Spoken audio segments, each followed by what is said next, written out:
நம்முடைய ஆண்டவரும் இரட்சகருமாகிய இயேசு கிறிஸ்து தம்முடைய ஜனமாகிய நமக்கு எண்ணில்லாத நன்மைகளை, ஆசீர்வாதங்களை தம்முடைய உயிர்த்தெழுதலின் மூலமாக அவர் தாராளமாய் ஏராளமாய் வைத்து சென்றார். நம்முடைய ஆண்டவராகிய இயேசு கிறிஸ்து உயிர்த்தெழுந்தார் என்பது அவரை அறிந்தவர்களுக்கு மாத்திரமல்ல, இன்னும் அவரை அறியாதவர்களுக்கும் கூட ஒரு மாபெரும் நம்பிக்கையை தருகிற ஒன்றாயிருக்கிறது. வேதத்தில் யோவான் சுவிசேஷம் 20ஆம் அதிகாரம் வசனம் 18, 25, 29 3 வசனங்களை நாம் வாசிக்க போகிறோம். போய் தான் கர்த்தரை கண்டதையும் அவர் தன்னுடனே சொன்னவைகளை சீஷருக்கு அறிவித்தார். மற்ற சீஷர்கள் கர்த்தரை கண்டோம் என்று அவனுடனே சொன்னார்கள். அதற்கு அவன், அவருடைய கைகளில் ஆணிகளினால் உண்டான காயத்தை நான் கண்டு, அந்த காயத்திலே என் விரலை இட்டு என் கையை அவருடைய விழாவிலே போட்டாலுடைய விசுவாசிக்க மாட்டேன் என்றான். இங்கே ஆண்டவராகிய இயேசு கிறிஸ்துவின் உயிர்த்தெழுதலில் நடந்த 3 வித சம்பவங்களை நாம் பார்க்கிறோம்.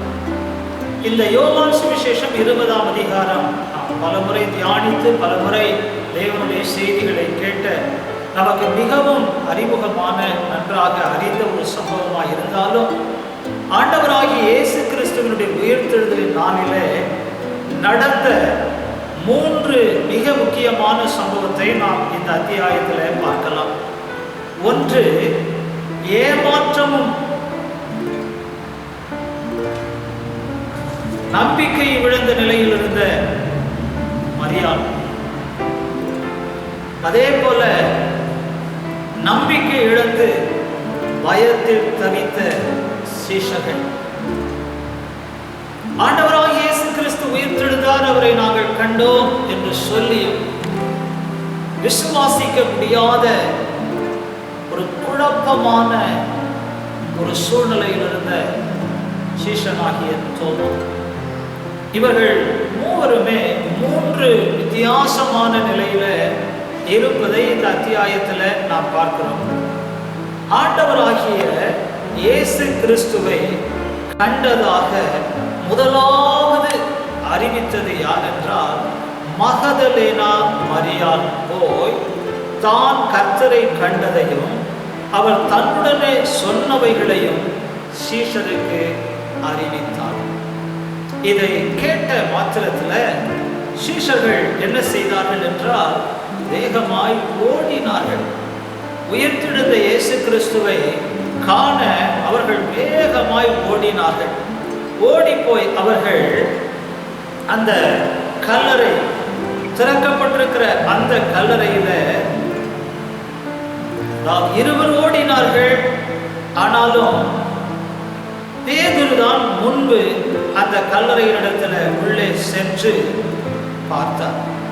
அங்கே ஆண்டவராகிய இயேசு கிறிஸ்து உயிர்த்தெழுந்தார் என்பதற்கு அடையாளம் அங்கே துணிகள் ஒழுங்காக அழகாக வைக்கப்பட்டிருந்தது. 7வது வசனத்தை வாசிக்கிறோம்.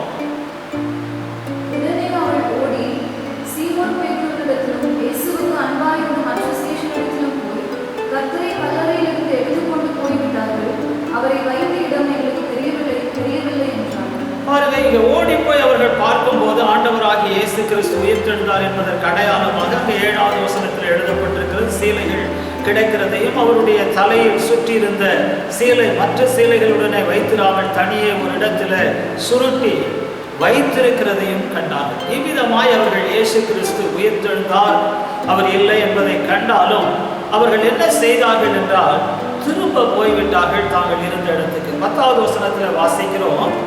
பின்பு அந்த சீஷர்கள் தங்களுடைய இடத்திற்கு திரும்பி போனார்கள். ஆனால் இங்கே மரியாள் மட்டும் அந்த கல்லறையிலேயே இருந்து கொண்டிருக்கிறார். இந்த சீஷர்கள் துரிதமாய் ஓடி வந்தார்கள், பார்த்தார்கள், திரும்பவும் தாங்கள் இருந்த இடத்திற்கு திரும்பி போய்விட்டார்கள். அவர்களால் அங்கு நிற்க முடியவில்லை. அவர்களுக்குள்ளே பலவிதமான மனதில் கேள்விகள், ஏமாற்றங்கள் இருந்தது. ஆனால் வேதத்தில் நாம் என்ன வாசிக்கிறோம்? ஆண்டவராகிய இயேசு கிறிஸ்து இந்த மகதலேனா மரியாளோடு கூட பேசினார். ஏனென்றால் அந்த மகதலேனா மரியாள் அங்கேயே இருந்தார். 11வது வசனத்தில் வாசிக்கிறோம், மரியாள் கல்லறையின் அருகே வெளியே நின்று அழுது கொண்டிருந்தார். அப்படி அழுது கொண்டிருக்கையில் அவள் குனிந்து கல்லறைக்குள்ளே பார்த்தாள். இங்கே அழுது கொண்டிருந்த மரியாள், இவள் மற்றவர்களைப் போல துரிதமாய் ஓடிவிடவில்லை.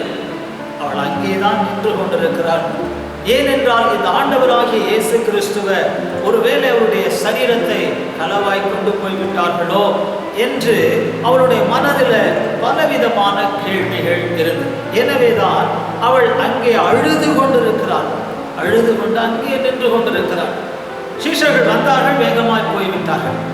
ஆனால் ஒரு ஆச்சரியமான சம்பவம் என்னவென்றால், உயிர்த்தெழுந்த ஆண்டவர் இயேசு மரியாளே என்று பெயர் சொல்லி அழைக்கிறதை நாம் பார்க்கிறோம். உயிர்த்தெழுந்த தேவன் எப்பொழுதுமே தம் பிள்ளைகளுக்கு மிகவும் மிகவும் நம்பிக்கை தருகிற விதமாய் அவர்கள் பெயர்களை சொல்லி அழைக்கிறார். வேதத்தில் எழுதப்பட்டிருக்கிறது, நம்மை பெயர் சொல்லி அழைத்தவர் என்று. சில வேளைகளில் நம்மை பெயர் சொல்லி அழைக்கிற அது ஒரு விசேஷமான ஒன்று. சில கல்யாணம், மிக முக்கியமான நிகழ்வுகளில் சில தன்னுடைய பெயர்கள் சொல்லப்படவில்லை என்றால் அதில் மிகுந்த துக்கமும் ஏமாற்றம் அடைந்து விடுவார்கள். சிலர் தங்களுடைய பெயர் சொல்லப்படாவிட்டால் அது நிமித்தம் கோபமும் அடைந்து விடுவார்கள். எனக்கு தெரிந்த ஒரு காலேஜில் ஒரு ப்ரொஃபஸர், அந்த காலேஜினுடைய முதல்வர் ஒரு நாள் அதிகாலையில் அந்த பக்கம் வரும் பொழுது அந்த நேரத்தில் அவரை பார்த்து விட்டு அந்த ப்ரொஃபஸரை சார் சார் அப்படின்னு பல முறை கூப்பிடுறார். ஆனால் அவர் தன்னை கூப்பிடுகிறார் என்று தெரியும், அவர் ஏறிட்டு பார்க்கவே இல்லை, போய்கொண்டே இருந்தார். பிறகு அவருடைய பெயரை சொல்லி அவர் கூப்பிட்ட உடனே நின்றார். நின்று கிட்ட வந்து என்ன சார் அப்படின்னா சொல்லிட்டு ஒரு வார்த்தை சொன்னார், சார் எனக்கு ஒரு பெயர் உண்டு என்றார். அவர் அதை ஏன் சொன்னார் என்றால், என்னுடைய பெயரை சொல்லி நீங்கள் அழைக்க வேண்டும். அநேகமாக இந்த உலகத்தில் ஒவ்வொருவருமே இது போன்ற எதிர்பார்ப்புகள் நிறைய உண்டு. அருமையானவர்களே, உயிர்த்தெழுந்த தேவன் உங்கள் பெயர்களை மட்டுமல்ல, உங்கள் மனதில் எழும்பியிருக்கிற கேள்விகளையும் எண்ணங்களையும் அவர் மிகவும் தெளிவாய் அறிந்திருக்கிறார். அன்றைக்கு மரியாள் அழுது கொண்டிருந்தார். இன்றைக்கு ஒருவேளை நீங்கள் ஏதோ சில காரணங்களால் அழுது கொண்டிருக்கலாம். உடைய வாழ்க்கையில அழுவதற்கு பல காரணங்கள் இருக்கலாம். எனக்கு எதிர்காலம் இல்லையோ என்று அழுது கொண்டிருக்கலாம். நான் நம்பினதை இனி நடக்காதோ என்று அழுது கொண்டிருக்கலாம். அல்லது என்னுடைய நம்பிக்கை வீண் போயிற்று என்று அழுது கொண்டிருக்கலாம். வேதத்தில் பல காரியங்களுக்கு அழுதிருக்கிறார்கள். ஆகாரும் கூட தன் பிள்ளை சாக போகிறது என்று அழுதான். எசேக்கியா வியாதியில மரித்து விடுவேனோ என்று அழுதான். பலர் அழுதிருக்கிறார்கள். ஆனால் இங்கே மரியாளுடைய அழுகை எதற்காக என்றால், இயேசு கிறிஸ்துவின் மேல் அவள் வைத்திருந்த அன்பின் நிமித்தமாக அவள் அழுது கொண்டிருந்தாள். அருமையானவர்களே, இன்றைக்கு நீங்களும் நானும் இயேசு கிறிஸ்துவின் மேல் இவ்விதமான ஒரு அன்புடையவர்களாய் இருந்தால், அவருக்கான அழுகையாய் நம் வாழ்க்கையில் இருந்தால், கர்த்தர் அந்த அழுகையை மாற்றுவார். அவள் பெண்ணாக இருந்தும் தனித்து கல்லறை அண்டையிலே நின்று கொண்டிருக்கிறார். பொதுவாக அந்த விடிய காலையில கல்லறையில ஒரு பெண் தனிமையாய் நிற்பது அது சாத்தியமற்ற ஒன்று. ஆனால் அந்த பெண் தனிமையாய் இருந்தாலும் நின்றார்.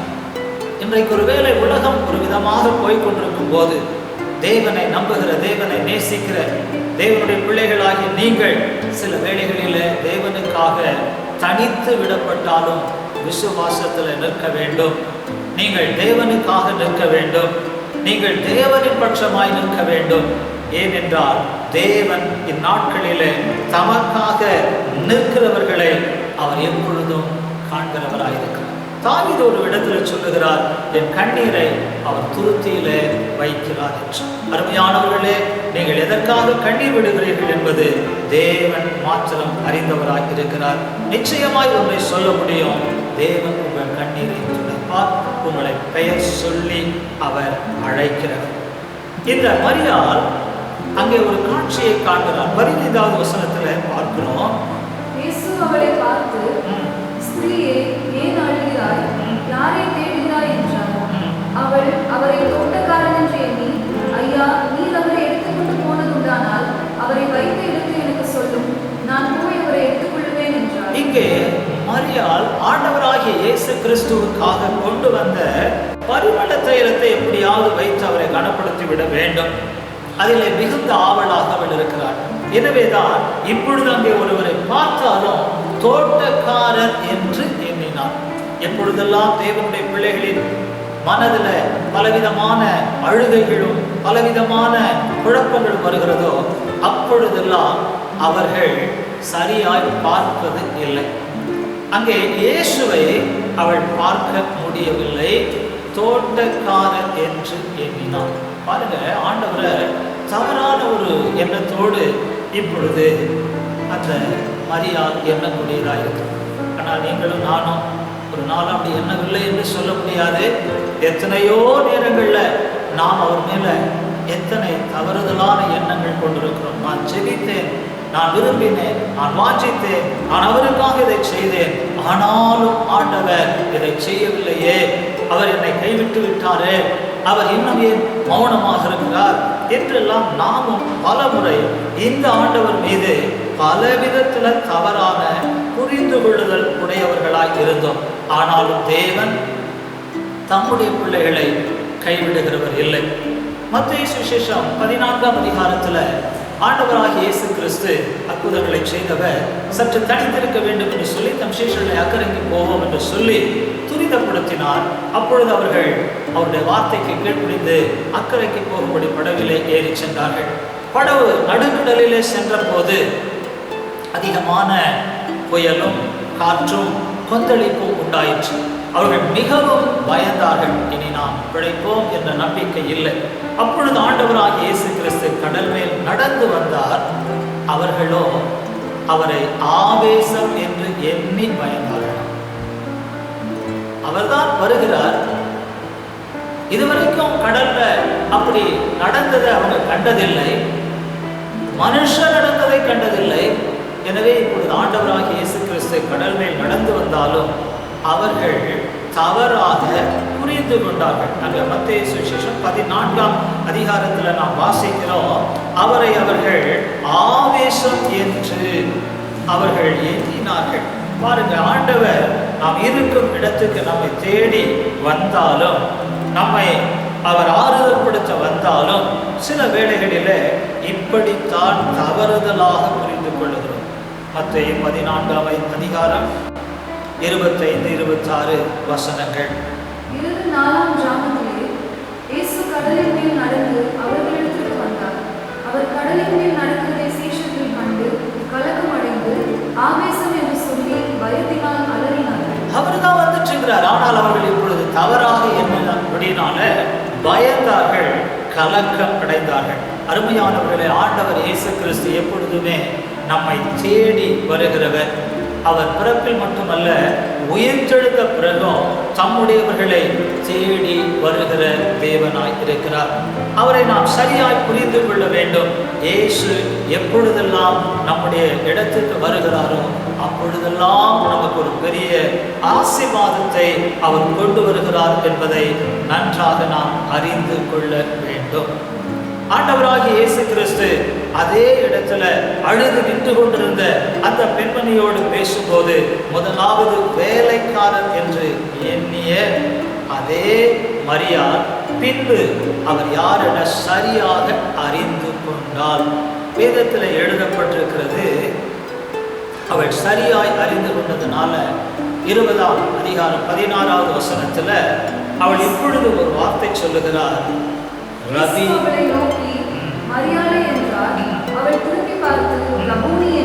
இங்கே எழுதப்பட்டிருக்கிறது, இயேசு அவளை நோக்கி மரியாளே என்றார்.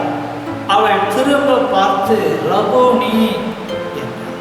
அதற்கு போதகரே என்று அர்த்தமாம். வேதத்தில் ஏசாயா தீர்க்கதரிசன புத்தகத்தில் வாசிக்கிறோம், இனி உன் போதகர் மறைந்திருப்பதில்லை என்று.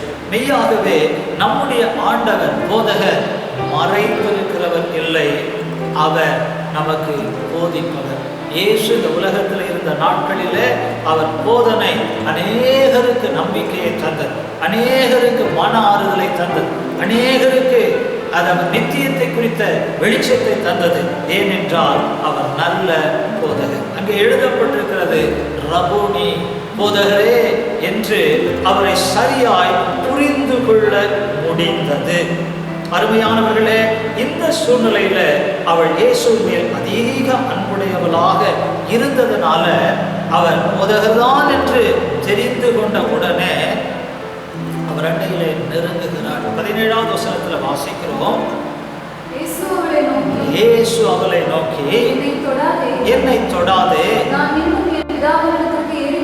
நான் இன்னும் என் பிதாவினிடத்திற்கு ஏறி போகவில்லை. இது ஆண்டவராகிய இயேசு கிறிஸ்துவின் மேல் அவளுக்கு இருந்த அன்பு, இயேசு கிறிஸ்துவை நேசித்த நேசம்.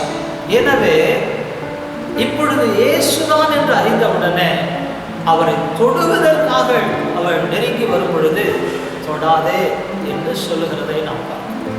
இங்கே தான் ஒரு வித்தியாசம் இருக்கு. ஆண்டவராகிய இயேசு கிறிஸ்து பூமியில் உயிரோடு இருந்த நாட்கள்ல அநேகர் அவரை தொடும்படி அவரை தொட வந்த ஜனங்களுக்கு சீஷர்கள் தொடும்படியாய் அனுமதி தந்தார்கள், தொடும்படி வகை செய்தார்கள். வேதத்தில் வாசிக்கிறோம், மத்தேயு சுவிசேஷம் 14ஆம் அதிகாரம் 36வது வசனத்துல அவருடைய வஸ்திரத்தின் ஓரத்தை ஆகிலும் அவர்கள் தொடும்படி உத்தரவாக வேண்டும் என்று அவரை வேண்டிக் கொண்டார்கள். தொட்ட யாவரும் சொஸ்தமானார்கள். இங்கே தொடுவதற்கு அனுமதி கிடைத்தது, தொட்டவர்கள் எல்லாரும் சுகமடைந்தார்கள். ஆனால் இப்பொழுது உயிர்த்தெழுந்த பின்பு ஆண்டவராகிய இயேசு கிறிஸ்து அந்த ஸ்திரியை பார்த்து தொடாதே என்று சொல்லுகிறதை நாம் பார்க்கிறோம். பிரியமானவர்களே, நம்முடைய ஆண்டவராகிய இயேசு கிறிஸ்து அவர் இங்கே எதை நிரூபிக்க விரும்புகிறார் என்றால், அவர் பிதாவின் சன்னிதானத்தில் சென்று இந்த உலகத்தின் பாவத்துக்காக சிந்தப்பட்ட திரு ரத்தத்தை காண்பித்து பரிகாரத்தை கொண்டு வர வேண்டும் என்பதிலே அவர் மிகவும் உன்னதமான ஒரு பிரதான ஆசாரியராய் தன்னை காண்பிக்கிறார். இரண்டாவது பகுதியாக அந்த யோவான் சுவிசேஷம் 20ஆம் அதிகாரம் 19வது வசனத்தை நாம் வாசிப்போம். வாரத்தின் முதல் நாளாகிய அன்றைய தினம் சாயங்கால வேளையிலே சீஷர்கள் கூடியிருந்த இடத்தில் யூதர்களுக்கு பயந்ததினால் கதவுகள் பூட்டியிருக்கிறது. இயேசு வந்து நடுவே நின்று உங்களுக்கு சமாதானம் என்றார். இங்கே எழுதப்பட்டிருக்கிறது, வாரத்தின் முதல் நாளாகிய அன்றைய தினம், உயிர்த்தெழுந்த அன்றைய தினம் சீஷர்கள் ஒரு வீட்டுக்குள்ளாக, இப்பொழுது அவர்கள் வீடு பூட்டப்பட்ட நிலையிலே உள்ளாக இருக்கிறார். இது ஜபத்துக்காக பூட்டப்பட்ட வீடு அல்ல, இது எதிரிகள் தங்களை கண்டுவிடக் கூடாது என்பதற்காக, தங்களை பாதுகாத்துக் கொள்வதற்காக அவர்கள் வீட்டை உள்ளாக பூட்டிவிட்டு உள்ளே இருக்கிறார்கள். இவர்கள் யார் என்றால் சீஷர்கள், இயேசுவை பின்பற்றினவர்கள், இயேசுவுக்காக எதையும் செய்வோம் என்று சொன்னவர்கள். ஆனால் இப்பொழுது அவர்கள் பயத்தினால, பொதுவாக நாம் நினைக்கிறோம் பெண்கள் தான் பயப்படுவாங்க, இங்கே ஆண்கள் பயந்தார்கள், அநேகராயிருந்தும் பயந்தார்கள். ஏறக்குறைய இந்த இடத்துல ஒரு 9 பேராவது இருந்திருக்க வேண்டும். ஏனென்றால் இந்த 9 பேர் இருந்தும் அவர்கள் பயந்தார்கள் என்று அங்கே எழுதப்பட்டிருக்கு. வாரத்தின் முதலாம் நாளாகிய அன்றைய தினத்தில் சாயங்கால வேளையிலே சீஷர்கள் கூடியிருந்த இடத்துல யூதர்களுக்கு பயந்ததினால் கதவுகள் பூட்டப்பட்டிருக்கையில் இயேசு வந்து நடுவே நின்று உங்களுக்கு சமாதானம் என்றார். யாருக்கு பயந்தார்கள்னா தங்கள் இனத்தாராகிய யூதர்கள். இந்த யூதர்கள் தேவனிடத்திலிருந்து வாக்குத்தத்தத்தை பெற்றவர்கள், உடன்படிக்கைக்குரியவர்கள், விசேஷமானவர்கள் என்றெல்லாம் நாம் வேதத்தில் வாசிக்கிறோம். ஆனால் இந்த யூதர்கள் யாராக இருந்தார்கள் என்றால், சில நேரங்களிலே தேவனுடைய காரியங்களை சரிவர புரிந்து கொள்ளாதபடினால் அவர்கள் கொலை செய்யவும் அவர்கள் துணிகரம் கொண்டிருந்தார்கள். அவர்கள் இந்த உலகத்தில் ஆண்டவராகிய இயேசு கிறிஸ்து இருந்த நாட்களில் கூட அவர் சில வேளைகளிலே நன்மையை செய்துவிட்டால் ஓய்வு நாளை மீறியவர் என்று சொல்லி அவரை அவர்கள் கொலை செய்யவும் துணிந்தவர்கள். எனவேதான் இங்கே சீஷர்கள் என்ன செய்தார்கள்னா, யூதர்களுக்கு பயந்து. அருமையானவர்களே, இன்றைக்கு நாம் மனுஷர் கொலை செய்வார்கள் என்று பயப்படுகிறோமோ இல்லையோ, கொரோனாவுக்கு பயந்து வெளியே போக முடியாத பயம், தலை காட்ட முடியாத பயம். ஆனால் கர்த்தர் என்ன செய்வார் என்றால், நாம் இருக்கும் இடத்திலே வந்து நம் பயத்தை மாற்றுவார். ஆண்டவராகிய இயேசு கிறிஸ்துவை போல பூட்டிய வீட்டுக்குள்ள வரக்கூடியவர் வேறு யாரும் இல்லை.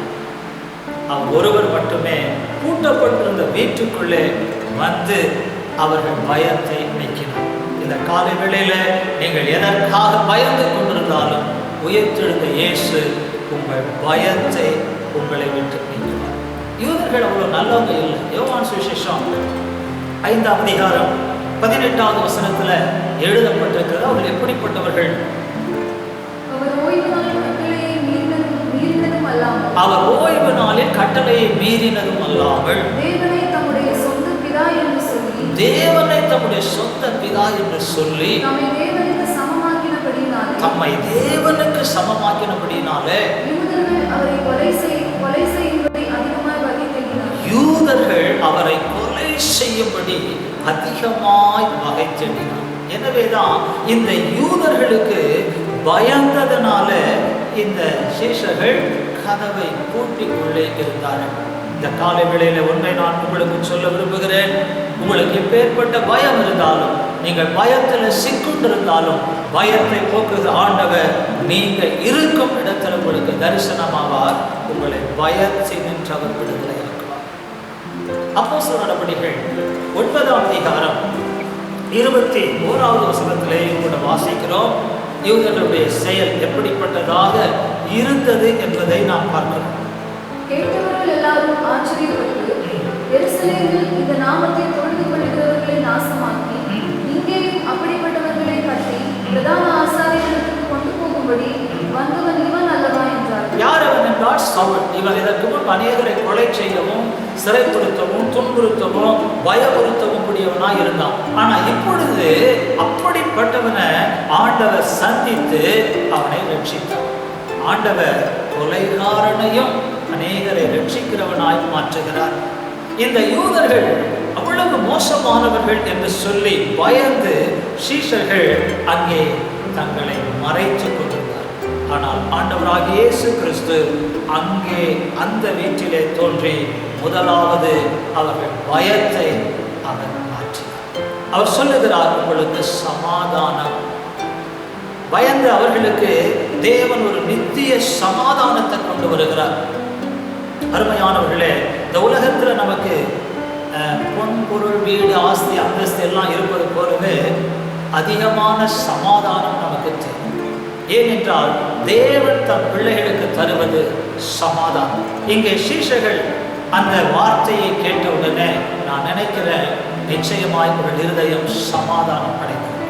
ஏனென்றால் தேவனுடைய வாயிலிருந்து வருகிற ஒரு வார்த்தையும் வெறுமையாய் அது திரும்புவதில்லை. ஏசாயாவில் சொல்லப்பட்டிருக்கிறது, வானத்திலிருந்து மழையானது இறங்கி வந்து பூமியை நனைப்பித்து அது நல்ல விதைகளை விதைய செய்து அது எப்படி பலன் தருகிறதோ அது போல வாயிலிருந்து புறப்படும் வார்த்தை இருக்கும். நான் அனுப்பினதை அது நிறைவேற்றும் என்று சொல்லியிருக்கிறாரே, அந்த தேவனுடைய வாயிலிருந்து வந்த வார்த்தை அந்த சீஷர்களுக்கு இப்பொழுது சமாதானத்தை அருளியது. சொல்ல போனால் இப்பொழுது அவர்களுக்கு அந்த வீடு அல்ல பாதுகாப்பு, அவர்கள் நடுவே இருக்கிற இயேசுவே பாதுகாப்பு. அவர்களுக்கு அது அல்ல அரண், இயேசுவே அவர்களுக்கு அரண். அருமையானவர்களே, இன்றைக்கு நீங்கள் எந்த விதத்திலும் பயந்து கொண்டிருப்பதை இயேசு விரும்பவில்லை. அந்நாளில் அவர் என்ன செய்தார்? அந்த சீஷர்களுக்கு, அந்த யோவான் சுவிசேஷம் 20ஆம் அதிகாரத்தில் நாம் வாசிக்கிறோம், 22வது வசனத்துல அவர்கள் மேல் ஊதி பரிசுத்த ஆவியை பெற்றுக்கொள்ளுங்கள் என்றார். இங்கே சீஷர்கள் மேல ஒரு புதிய ஆசீர்வாதம் வருகிறது. என்ன ஆசீர்வாதம் என்றால், தேவன் தம்முடைய ஆவியை அவர்கள் மேல். அருமையானவர்களே, நாம் தேவனுடைய ஆவியினாலே திடப்படுத்தப்படும், நாம் தேவனுடைய ஆவியினாலே பலப்படுத்தப்படவும், நாம் தேவனுடைய ஆவியினாலே இடைக்கட்டப்படவும் தேவன் பரிசுத்த ஆவியை உயிர்த்தெழுந்ததால் நமக்கு தந்திருக்கிறார். அந்த நாள்ல அவர்கள் பரிசுத்த ஆவியை ஊதி பெற்றுக்கொள்ளுங்கள் என்று சொன்னார். இப்பொழுது சொல்ல போனால் தேவன் அவர்களுக்கு தந்த ஆவி பயமுள்ள ஆவி அல்ல, பலமுள்ள ஆவியை தந்துவிட்டார், தெளிந்த ஆவியை தந்துவிட்டார், அன்பின் ஆவியை தந்துவிட்டார்.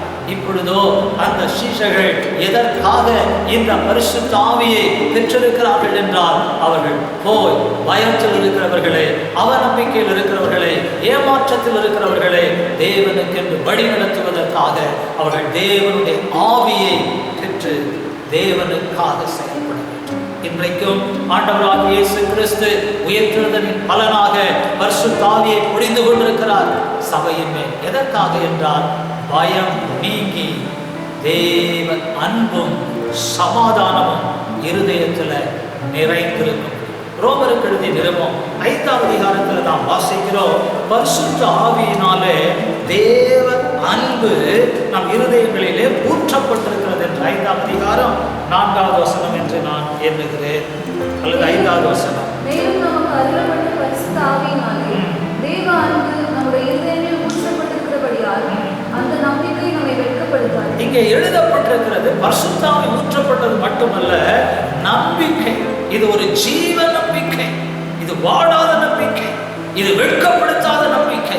இந்த நம்பிக்கையை தேவன் தம் சீஷர்களின் உள்ளத்துல பரிசுத்த ஆவியினால நிரப்பி ஊற்றிவிட்டார். சொல்ல போனால் அவள் இருதயம் இப்பொழுது ஜீவனுள்ள நம்பிக்கையினால் நிரம்பி இருக்கிறது. அருமையானவர்களே, நீங்களும் நானும் தேவ அன்பை பெறும் பொழுது இந்த அன்பு நம்மை பாதுகாக்கிறது, இந்த அன்பு நம்மை பலவான்களாக்குகிறது, இந்த நம்பிக்கை நம்மை ஜீவனுள்ளவர்களாய் வைக்கிறது. நாம் இந்த நாட்களில் பரிசுத்த ஆவியை பெறுவதின் நோக்கம், சபையை தேவன் இன்றைக்கு பரிசுத்த ஆவியினால் நிரப்புவதனுடைய நோக்கம் என்ன? தேவனுக்கு உகந்த பலியாய் பரிசுத்தமாய் மாற்றப்பட வேண்டும் அவருடைய பிள்ளைகள். ரோமருக்கு எழுதிய நிருபம் 15ஆம் அதிகாரம் 15வது வசனத்துல பவுல் அதை குறித்து எழுதுகிறார். அப்படி இருந்தும் சகோதரரே, புறஜாதியாராகிய மற்றவருடைய பலி பரிசுத்த ஆவியினாலே, அதுதான் ரொம்ப முக்கியமான ஒன்று. அப்படி இருந்தும் சகோதரரே, புறஜாதியாராகிய பலி பரிசுத்த ஆவியினாலே பரிசுத்தமாக்கப்பட்டு தேவனுக்கு பிரியமான பலியாகும்படிக்கு. இதுதான் ரொம்ப முக்கியம். பரிசுத்த ஆவி எல்லாரும் இன்றைக்கு நாம் பெற்றுக்கொள்வோமானால் நாமே தேவனுக்கு பலியாகும். ரோமர் 12 எழுதுகிறாரு, உங்களை ஜீவ பலியாய் ஒப்பு கொடுங்கள் என்று பவுல் எழுதுகிறாரு. அப்படிப்பட்ட ஒரு பலியாய் நோவா கர்த்தருக்கு ஒரு பலி செலுத்தினான், பரிசுத்தமானதை பலியாக செலுத்தினான். கர்த்தர் அதை முகர்ந்தார், கர்த்தர் அதை அங்கீகரித்தார், கர்த்தர் அவனோடு உடன்படிக்கை செய்தார். நீங்களும் நானும் இந்நாட்களில் ஒரு பரிசுத்தமான பலியாய் தேவனால் அங்கீகரிக்கப்படுவதற்கு பரிசுத்த ஆவியை நமக்கு தருகிறார். எனவே நாம் இந்த நாட்களில் மிகுந்த தைரியத்தோடு இருக்கலாம். சீஷர்கள் போய் இதை தோமாவுக்கு சொல்லுகிறார்கள். ஆனால் தோமா அதை விசுவாசிக்கவில்லை. யோவான் சுவிசேஷம் 20ஆம் அதிகாரம் 25லிருந்து 28 வரை வாசிப்போம். மற்ற சீஷர்கள் கர்த்தரை கண்டோம் என்று அவனுடனே சொன்னார்கள். அதற்கு அவன், அவருடைய கைகளில் ஆணிகளினால் உண்டான காயத்தை நான் கண்டு அந்த காயத்திலே என் விரலை இட்டு என் கையை அவருடைய விழாவிலே போட்டால் ஒழிய விசுவாசிக்க மாட்டேன் என்றான். இங்கே தோமா மற்றவர்களை விட ரொம்ப அறிவாளியாகவும், மற்றவர்களை விட மிகவும் தெளிந்த புத்தி உள்ளவனாகவும், மற்றவர்களை விட அவன் விசேஷமானவனாகவும் தன்னை காண்பிக்க விரும்புகிறான். நீங்கள்லாம் சும்மா பார்த்தேன்னு சொல்றீங்க, நான் எல்லாம் நம்ப மாட்டேன். உண்மையிலேயே இயேசு கிறிஸ்து மரித்தோர் இருந்து உயிரோடு எழுந்தது உண்மையானா அவருடைய காயங்கள்ல என் விரலை போட்டு பார்ப்பேன். அதுக்கு சீஷர்கள் ஏறக்குறைய இங்கே 10 பேர், மொத்தம் 12 சீஷர்கள். அதில் யூதாஸ் காட்டி கொடுத்து தேவனை விட்டு போய்விட்டான். இங்கே தோமா இந்த சீஷர்களோடு கூட அன்றைக்கு இல்லை. இங்கே 10 சீஷர்கள், இந்த 10 பேரும் ஒரே வார்த்தை சொல்லுகிறார்கள், நாங்கள் இயேசுவை கண்டோம் என்று. ஆனால் இதை கேட்ட மாத்திரத்துல தோமா, அதை நான் நம்ப மாட்டேன். இவன் ஒரு விதத்துல சொல்ல போனா தன்னை அறிவாளியா எண்ணுகிறான். இன்னொன்று, இவன் தன்னை பெருமையுள்ளவனாக, சிலருக்கு சில காரியங்கள்ல ரொம்ப பெருமை இருக்கும், சில காரியங்களே தங்களை அறிவுள்ளவர்களை போல காட்டுவார்கள். ஆனால் இவன் ஒன்றை அறிந்திருக்க வேண்டும், இவர்கள் இயேசுவோடு கூட இருந்தவர்கள், இவர்களோடு கூட நாமும் இருந்திருக்கிறோம், இவர்கள் இயேசுவின் போதனையை கேட்டவர்கள், கட்டாயம் இயேசு ஒருவேளை தரிசனமாக இருக்கலாம் என்று அவன் கேட்டு இன்னும் அறிய வேண்டியதற்கு பதிலாக அவன் சொல்லுகிறான், என் கையை நான் போட்டு பார்த்தேன். பாருங்க, அவன் பிடிவாத குணம் உள்ளவன், அவநம்பிக்கை. ஒரு மனுஷன் பிடிவாதமாயிருப்பதும் அவநம்பிக்கையுமாயிருப்பதும் தேவனுக்கு உகந்தது அல்ல. ஆனா இவன் யாரு? தேவனாலே தெரிந்து கொள்ளப்பட்டவன், அழைக்கப்பட்டவன். ஆனா அவன் இப்ப எப்படிப்பட்டவனா இருக்கிறான்? பிடிவாத குணமுள்ளவனாயும் அவிசுவாசம் உள்ளவனாய் இருக்கிறான். அருமையான தேவனுடைய பிள்ளையே, கர்த்தர் உன்னை அழைத்திருக்கிறார், உன்னை நேசித்திருக்கிறார், உன்னை பெயர் சொல்லி கூப்பிட்டிருக்கிறார். இனியும் உன்னுடைய வாழ்க்கையில பிடிவாத குணங்கள் இருக்கக்கூடாது, உனக்கு ஆவிக்குரிய பெருமைகள் இருக்கக்கூடாது, நீ அவநம்பிக்கையில் இருக்கக்கூடாது, நீ நம்ப வேண்டும். நம்ப வேண்டும். பாருங்க, ஒருவர் அல்ல 10 பேர் சொல்லி சொல்லுவாங்க, உலகமே சொன்னாலும் நான் நம்ப மாட்டேன். அந்த மாதிரி ஒரு குணமுள்ளவனாக இவன் இருந்திருக்கிறான். இத ஆண்டவராகிய இயேசு கிறிஸ்து கவனமாக கேட்டிருக்கிறார், கண்டிருக்கிறார். இன்றைக்கு நீங்களும் நானும் பேசிக்கொண்டிருக்கிற உயிர்த்தெழுந்த இயேசு யார் என்றால், அவரை கண்டோம் என்று, அவர் உயிருள்ளவராய் இருக்கிறார் என்று சொல்லும் தம் சீஷர்கள் மற்றவரிடத்தில் பேசும்போது, அந்த சீஷர்களை எதிர்த்து அல்லது அவர்களுக்கு விரோதமாய் ஒருவர் பேசும்போது அந்த வார்த்தைகளை இயேசு கவனமாய் கேட்கிறார். அந்த சம்பவங்களை இயேசு கண்களால் பார்க்கிறார். ஏனென்றால் உயிர்த்தெழுந்தவர். எனவேதான் நாம் அதே யோவான் சுவிசேஷத்துல பார்க்கிறோம். 7ஆம் வசனத்திலிருந்து வாசிப்போம். யோவான் சுவிசேஷம் 27, 28, 29 வரை. பின்பு அவர் தோமாவை நோக்கி, நீ உன் விரலை இங்கே நீட்டி என் கைகளை பார், உன் கையை நீட்டி என் விலாவிலே போடு, அவிசுவாசியாயிராமல் விசுவாசியாயிரு. இன்றைக்கு சிலர் சொல்லுவார்கள், தோமா அன்றைக்கு விசுவாசமாக இருந்தார் என்று. ஆனால் உண்மையிலேயே அந்த நேரம் வரைக்கும் அவர் அப்படி இருந்திருக்கலாம். ஏனென்றால் ஆண்டவர் இயேசு சொல்லுகிறார், நீ அவிசுவாசியாயிராமல் விசுவாசியாயிரு. ஏன் ஆண்டவர் இயேசு அவனிடத்துல அவனுக்கு முன்பாக இப்பொழுது தரிசனமாக இருக்கிறார் என்றால், ஒருவரும் கெட்டு போவதை விரும்பாதவர். தோமா அவிசுவாசத்துல கெட்டு போக அவர் விரும்பவில்லை. இப்பொழுது அவனை விசுவாசத்துல நிறுத்துவதற்காக இயேசு அவனுக்காக தம்மை உயிருள்ளவராய் இங்கே காண்பிக்கிறார். அடுத்த வசனம் வாசிக்கிறோம். தோமா அவருக்கு பிரதியுத்தரமாக, என் ஆண்டவரே, என் தேவனே என்றார். வேத பண்டிதர்கள் சொல்லுகிறார்கள், புதிய ஏற்பாட்டில் முதல் முறையாக இங்கேதான் என்ன சொல்லப்பட்டிருக்கிறதா, என் தேவனே. ஆண்டவரே அநேகர் சொல்லியிருக்கிறார்கள், ஆனால் என் தேவனே என்ற வார்த்தை இங்கதான் முதல் முறையாக சொல்லப்படுகிறது என்று வேத பண்டிதர்கள் சொல்லுகிறார்கள். ஆண்டவராகிய இயேசு கிறிஸ்து மரித்தோரிலிருந்து உயிரோடு எழுந்ததனுடைய நோக்கம் என்ன? அவன் தேவன் என்பதை தெளிவுபடுத்துவதற்காக. அவன் இப்பொழுது நல்ல அறிக்கை செய்கிறான். என்ன அறிக்கை செய்கிறான்? ஆண்டவரே என் தேவனே என்றான். அதற்கு இயேசு, தோமாவே, நீ என்னை கண்டதினால் விசுவாசித்தாய், காணாதிருந்தும் விசுவாசிக்கிறவர்கள் பாக்கியவான்கள் என்றார். பாருங்க, ஏன் ஆண்டவராகிய இயேசு கிறிஸ்து இந்த தோமாவுக்கு இவ்விதமாய் தன்னை வெளிப்படுத்த வேண்டும்? பேசுகிறோம், அதை இயேசு கவனமாக இருக்கிறார்.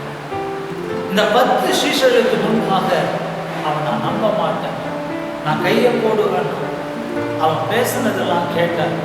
இந்த நாட்களில் நீங்களும் நானும் ரொம்ப ஜாக்கிரதையாக இருக்கணும்.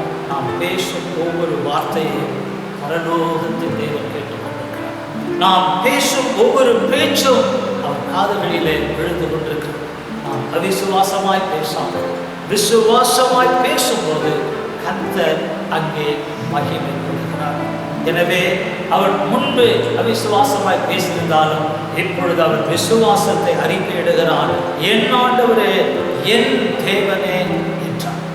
ஆண்டவர் அந்த தோமாவை தான் நம்முடைய இந்தியாவுக்கு அனுப்பினார், வட மாநிலங்களுக்கு அனுப்பினார். பல இடங்களிலே சென்று கர்த்தருக்காக மகிமையான காரியத்தை தோமா செய்தார்.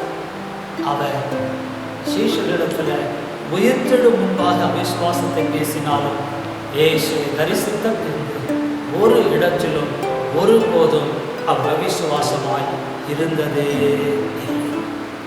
காலை வேளையிலே நான் உங்களுக்கு சொல்லுகிறேன், தேவ பிள்ளைகளாகிய நீங்கள் உங்களை போல ஆண்டவரை ஏற்றுக்கொண்ட இன்னொரு தேவனுடைய பிள்ளைகளிடத்துல அல்லது உங்களுக்கு ஆண்டவரை குறித்து சொல்லுகிற தேவனை அறிந்த தேவ பிள்ளைகளிடத்துல நீங்கள் என்ன பேசுகிறீர்கள் என்பது கவனமாக இருக்கட்டும்.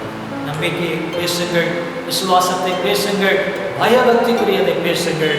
கர்த்தர் உங்கள் பேச்சையும் கர்த்தர் உங்கள் செயலையும் காண்கிறவராயிருக்கிறார்.